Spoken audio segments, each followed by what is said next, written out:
Rusia diduga turut membantu Iran dalam serangannya ke ibu kota Israel, Tel Aviv. Sebab, Israel tiba-tiba menyerang gudang senjata Rusia di Suriah pada Kamis, 3 Oktober, tanpa alasan yang jelas. Analisis tersebut disampaikan oleh dosen hubungan internasional Binus University, Tia Mariatul Kiptiah, dalam wawancaranya dengan Tribun News on Focus, Jumat, 4 Oktober 2024. Dia mengatakan, serangan Israel ke gudang senjata Rusia sebagai langkah awal balas dendam. Sebaliknya, Israel menggunakan taktik dengan menyerang sumber atau pasokan senjata Iran, termasuk Rusia.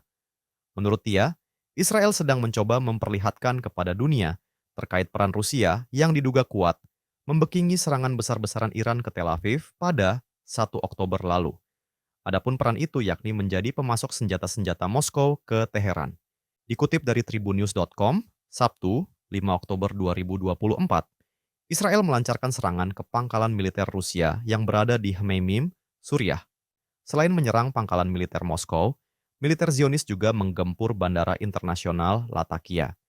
Dalam penyerangan itu, dilaporkan setidaknya 30 roket diluncurkan oleh Angkatan Udara dan Angkatan Laut Israel sekira pukul 00.55 waktu setempat.